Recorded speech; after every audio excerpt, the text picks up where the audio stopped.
Urban FM 104.5. Urban FM 104.5. Et c'est parti pour le versus du jour avec René Ruth. René Ruth, on met quoi? Tu as dit et c'est parti comme si c'était la bagarre.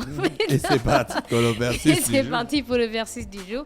On est en mode de constructeur automobile et on va opposer aujourd'hui Ferrari et Lamborghini. Je pense qu'on n'a pas déjà conduit tous une Lamborghini ou une Ferrari, mais on a déjà entendu parler. On ne va même pas conduire ça dans nos vies. Qu'est-ce que tu en sais, la fraîche? Parce qu'on ne fait pas partie de cette classe de la société qui peut conduire une Ferrari. On ne sait jamais. La fois tu peux gagner au loto, on peut t'offrir une Lamborghini pour ton anniversaire en décembre, on ne sait pas.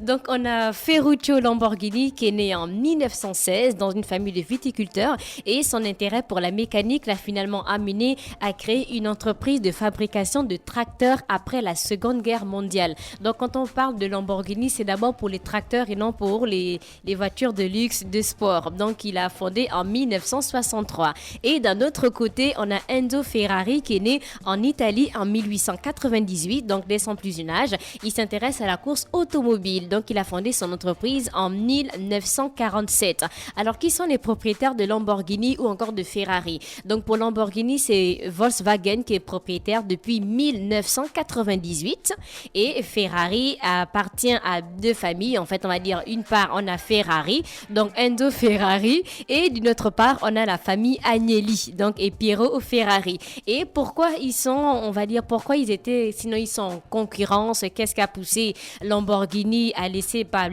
à développer sa marque, de quitter de tracteur pour avoir les véhicules de luxe? Est-ce que tu as une idée, la fraîche? Non. Pourquoi? Peut-être pour le business. Non, Lamborghini, tu sais que c'était d'abord pour les tracteurs. Oui. Maintenant, après, ils ont pris des véhicules de sport. les véhicules de sport. Tu n'as aucune idée de pourquoi?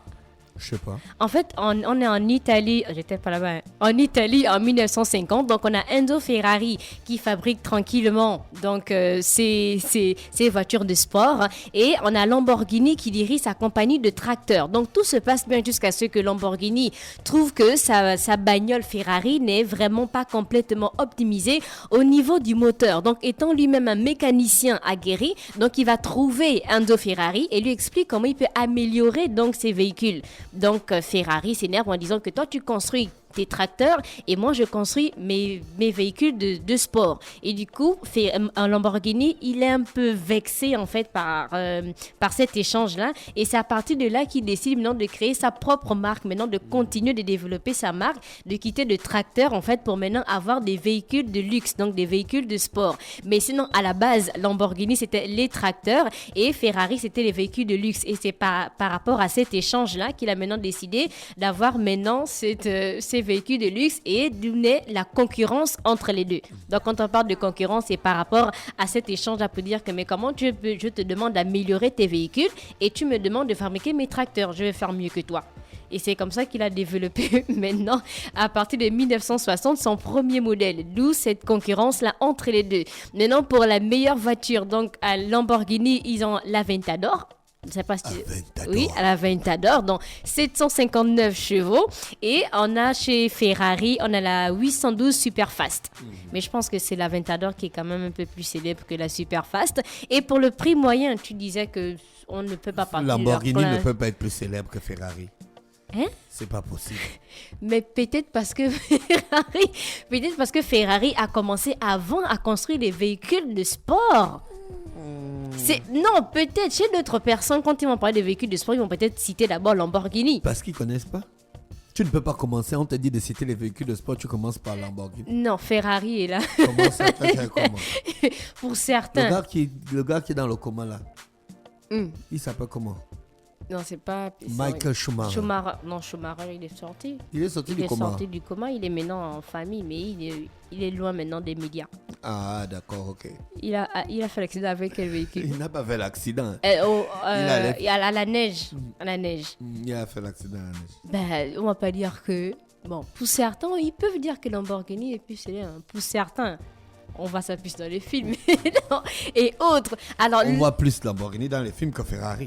Non, c'est pas possible. Ah, non. Non. Donc, le prix moyen d'une Lamborghini, on est à 223 860 € pour la Huracan. Donc, on est à 145 509 000. Ou encore, on a des Ferrari qui peuvent être à 337 865 €. Donc, 200 millions. Tu peux te le permettre, le grand. Pour la Ferrari, on a des Ferrari qui commencent à 202 972 000 €. Donc, on va dire que les Ferrari, c'est à partir de 145 millions. Donc, si on veut vous vendre une Lamborghini ou une Ferrari à 40 millions, je pense qu'elle a déjà peut-être été... Tu peux trouver ça en occasion. En occasion où? En seconde main, dans un pays où ça, on peut vendre ça. Il y a des pays où tu peux acheter une Ferrari à 40, qui vend sa millions. Ferrari à 40 millions? Un gars qui n'en a plus besoin. Peut-être. Peut-être. Et on a maintenant la plus chère. Donc, pour la Lamborghini la plus chère, on a la Veneno Roadster, qui est la Lamborghini qui est évaluée à 8,3 millions de dollars et qui est sortie en 2014 pour célébrer le 50e anniversaire de Lamborghini. Et d'un autre côté, pour la Ferrari la plus chère, elle est vendue à 70 millions. Est-ce que tu vois l'écart, en fait, entre les voitures les plus chères comparées, donc, entre la Lamborghini et puis la Ferrari? Donc, quand on parle de voitures les plus chères, c'est vrai, oui, Ferrari a largement le dessus sur Lamborghini. Mais bon, on ne sait jamais. Peut-être qu'on va avoir une autre voiture assez chère.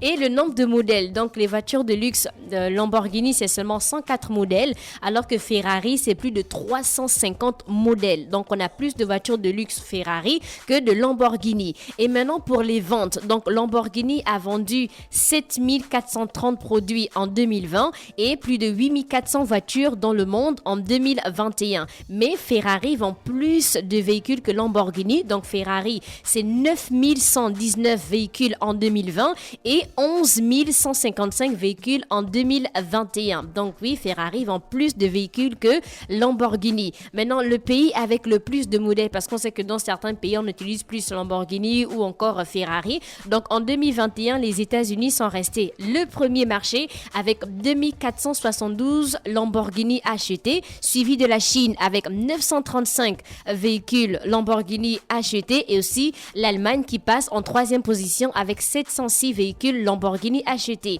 Et pour la Ferrari, on achète plus la Ferrari en Chine. Donc la Chine, c'est plus de 900 Ferrari par an. Donc les jeux vidéo, mais encore la culture populaire, on a les jeux vidéo Lamborghini V12, Vision Grand, on a GTA V, je ne sais pas si vous jouez à ces jeux. Et Ferrari, c'est pas trop les jeux vidéo, mais c'est plus des parcs. Donc Ferrari a 2 parcs. Donc on a un parc au Barcelone, non? À Barça. Au Barcelone. Au Barcelone. À Barcelone. À Barcelone. Qu'est-ce que j'ai dit? Tu as dit au berceau. Non, c'est faux. Au berceau. Arrête. Tu penses au berceau? Pas en grossesse. Non, je suis... Et donc, à Barça, au Barça. Et aussi... Non, le Barça, c'est le club. Mais quand on coupe Barcelone... Non, on ne coupe pas Barcelone. Qui t'a dit? Quand c'est la ville, on ne coupe pas, on dit Barcelone. La fraîche. Quand tu dis Barcelone, on ne met pas LBV Libreville, Port-Gentil, Pog. Port-Gentil, c'est pas Pog, Libreville, LBV. Est-ce que c'est un club, Libreville? Non. Et on a aussi... Quand tu coupes, si tu coupes Barça, c'est que tu parles forcément du club et non pas de la ville. De la ville, non. Non. Non, je doute pas. Non, mais je ne doute pas, Dafresh. Non, sérieusement, je doute pas. Comme Kevin Hart. Non, du tout, je ne doute pas. Donc, du coup, on a un autre parc aussi à Abu Dhabi et on a un troisième en construction en Chine. Et dernièrement, il y a eu un scandale avec Ferrari parce qu'on a un créateur de mode qui s'appelle Philippe Plein. Je ne sais pas si tu as entendu parler de lui. Donc, il dessine des chaussures. Du coup, il a acheté une Ferrari et il a posté une de ses chaussures à côté du logo de Ferrari. Donc, Ferrari a écrit à la marque en disant de retirer la photo sur Instagram. Donc, il a dit que ça n'a aucun sens parce que c'est son véhicule et c'est sa chaussure. Mais eux, ils ont vu ça comme étant un peu une promotion, comme s'ils voulaient annoncer aux gens qu'il y avait une collaboration entre la marque et la marque de véhicule et aussi la marque de vêtements de chaussures. Donc, du coup, lui, il a dit qu'il n'enlève pas et là, ils sont au tribunal. Mais c'est sa voiture qu'il a achetée. Oui, c'est sa voiture qu'il a achetée, mais lui, c'est un créateur de mode, en fait. C'est un créateur. Il a pris une chaussure verte, il a pris une Ferrari, donc avec la même couleur aussi, et il a déposé la chaussure à côté du logo de Ferrari. Donc, eux, ils pensent un peu qu'ils veulent faire croire, en fait, qu'il s'agit d'une collaboration entre les deux. Donc, du coup, là, ils sont en procès et on ne sait pas ce qui va se passer. Mais bon, vu que Daft Punk dit que c'est sa voiture, donc toi, tu n'aurais jamais enlevé l'image. Tu sais combien les voitures là coûtent déjà? Alors qu'il y a les gens qui meurent de faim dans le monde. Toi, tu achètes Ferrari et puis on va venir me porter plein de corps. Oui, en fait, parce que Ferrari estime que Plain utilise la voiture à des fins promotionnelles. Mettre ton nouveau produit à côté du logo de Ferrari, c'est comme si tu veux faire croire aux gens que vous êtes en collaboration. Il n'a pas l'image de Ferrari. Justement, Ferrari ne veut pas associer son image à ce créateur. Donc, il demande de retirer l'image. Un peu. Donc, du coup, il demande de retirer l'image sur Instagram. Et c'était le versus du jour. On a Lamborghini, Ferrari. Je ne peux pas te demander quelle est ta préférence. Tu as dit non, tu ne fais pas partie de la classe. Non, je ne peux pas. Tu ne peux pas. Quelle est la voiture la plus célèbre? La plus célèbre. Oui. Mais toi-même, tu as fait les statistiques entre les deux, non? Voilà, c'est pas à moi de répondre. Ferrari a une longueur d'avance. Tu n'as pas la question à me poser. Donc Ferrari a une longueur d'avance sur Lamborghini. C'est pas possible. Pourquoi? Parce que la majorité des personnes qui ont ces voitures-là ne les utilisent presque pas. Oui, mais c'est plus de... Juste pour montrer que je suis riche, tu as ça dans ton parking.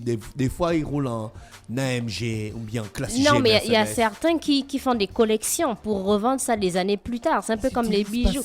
Oui, mais c'est pour revendre ça plus tard. Tu vas utiliser ça une grande soirée gala. Tu vas sortir avec ta femme, vous allez prendre une soirée. En général, pour aller faire les courses à Géant, tu ne vas pas utiliser ça.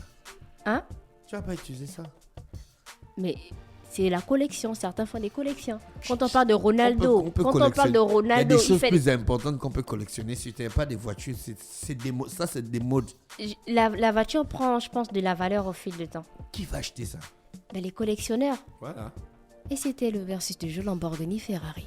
Merci René Ruth avec nous ce matin sur les 104.5 Urban FM, la station urbaine dans le Da Fresh Morning, le réveil matinal, le pilote de la capitale, sur la radio, la pilote de la capitale. Nous, on va se dire au revoir, il est exactement 9h54.